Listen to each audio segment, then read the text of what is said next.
मैं just check कर रहा था कि मेरी आवाज आप तक पहुंच रही कि नहीं। मैं अपना शुरुआत करना चाहूंगा। भगवान श्री कृष्ण दुर्योधन के हस्तिनापुर में पांडवों का संदेशा लेकर जाते हैं और कहते हैं कि हे दुर्योधन, अगर तुम आधा हस्तिनापुर का राज्य पांडवों को नहीं दे सकते तो उन्हें सिर्फ 5 ग्राम दे दो और मैं उन्हें मना लूंगा और ये युद्ध यहीं पर समाप्त हो जाएगा। लेकिन अहंकारी दुर्योधन वो भी नहीं कर सका और भगवान के सामने युद्ध के अलावा और कोई विकल्प ही नहीं रह गया। तो मैं अपनी कविता को यहाँ से शुरुआत करता हूँ। वरिष्ठ वैष्णवों से उनका आशीर्वाद चाहता हूँ। अगर बीच बीच में आपको मेरी कविता अच्छी लगे तो मुझे अपना आशीर्वाद प्रदान करते रहिएगा। अहंकार के मत वाले दुर्योधन ने युद्ध की ललकार भरी, फिर शांति दूत केशव ने अपनी भी ओंकार भरी। और कुरुक्षेत्र का मैदान सजा हुआ है, एक तरफ कौरवों की सेवा है और एक तरफ पांडवों की सेना है। और मैं अपनी कविता को शुरुआत करते हुए उसकी प्रतिबिंब को यहाँ पे रखता हूँ और मैं आपका आशीर्वाद चाहता हूँ। तलवार धनुष और पैदल सैनिक कुरुक्षेत्र में खड़े हुए, रक्त पिपासु महारथी एक दूजे सम्मुख अड़े हुए। कई लाख सेना के सम्मुख पांडव 5 बिचारे थे। एक तरफ थे योद्धा सब, एक तरफ समय के मारे थे, एक तरफ समय के मारे थे। महासमर की प्रतीक्षा में सारे ताक रहे थे जी, और पार्थ का रथ स्वयं केशव हाँक रहे थे जी, स्वयं केशव हाँक रहे थे जी। और भगवान ने पांचजन्य शंख को मुख से बजा डाला और युद्ध की उद्घोषणा करते हैं। तो सुनिएगा, ले पांचजन्य सुशंख माधव श्याम ने वादित किया, और देवदत्त पौंड्र अर्जुन भीम ने वादित किया। ज्यों ज्यों भयंकर शंख रण क्षेत्र में बढ़ने लगा, त्यों त्यों कलेजा कौरवों का भीति से कड़ने लगा। और भगवान से कहने लगे, अर्जुन, हे भगवान, इस रथ को दोनों दलों के मध्य में लेके चलिए। और भगवान श्री कृष्ण जो स्वयं शक्तिमान है, आज देखिए सारथी की भूमिका निभा रहे हैं और अपने मित्र की सारी आज्ञा का पालन करते हुए उन्होंने उस रथ को दोनों दलों के बीच में रखा। और जैसे ही रथ सामने कौरवों की सेना की तरफ पहुंचा, देखिए एक धनुर्धर वीर, उसके जैसा योद्धा कोई नहीं था। अर्जुन के साथ क्या होता है, मैं अपनी पंक्तियां पढ़ता हूं। भगवान से कहने लगे, हे नाथ ऐसा कीजिए, अब दोनों दलों के मध्य में रथ को खड़ा कर दीजिए। उस पक्ष में है कौन भट ये देखना है मुझे, किससे करूं संग्राम में ये सोचना है मुझे। फिर देखते ही सामने निज स्वजन परिजन को सकल, फिर देखते ही सामने निज स्वजन परिजन को सकल।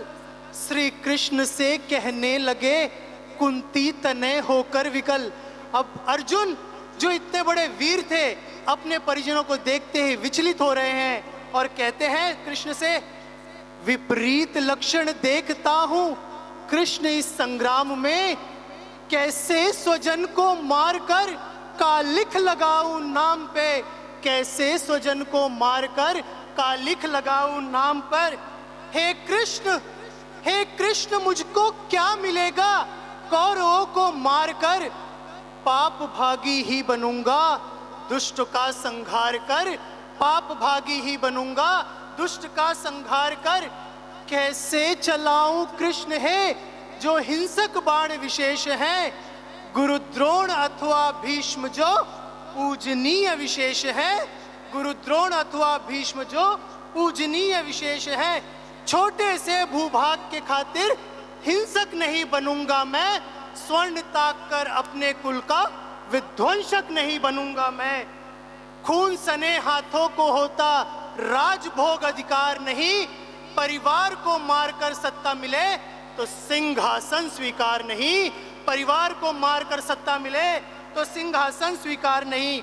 और देखिए अर्जुन क्या हो रहा है, ऐसे वीर के साथ रथ पर बैठ गया अर्जुन, रथ पर बैठ गया अर्जुन।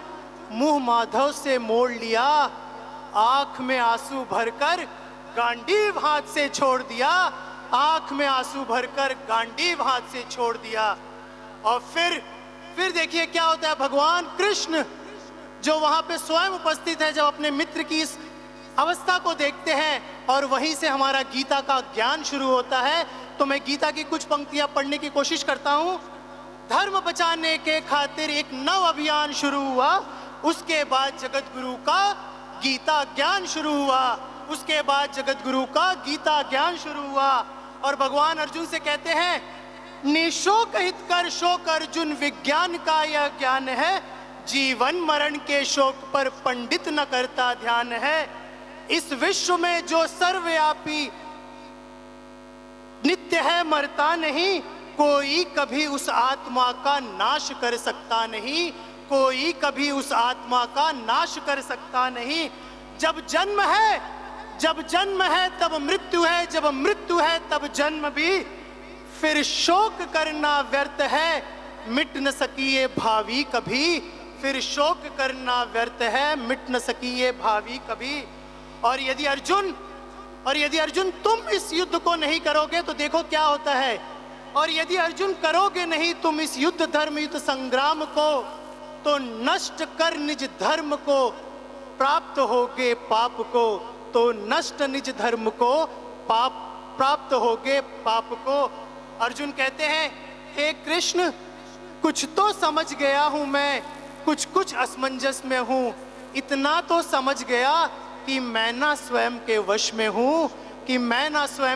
में हूं, मैं किस तरह से भजन करूं, प्रभु आपको पहचान लूं, किस तरह से चिंतन करूं कि आपको मैं जान लूं।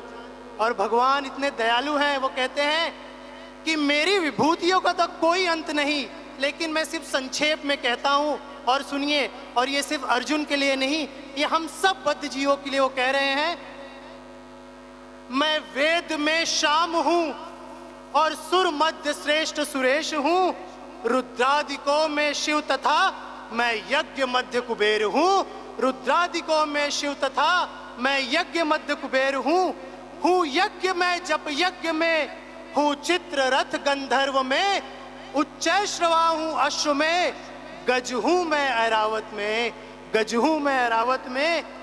हूं पालक त्रिलोक विशाल में, एवं अनश्वर काल में, उत्पत्ति का कारण में, और मैं हूं मृत्यु संसार में, और मैं ही मृत्यु हूं संसार में।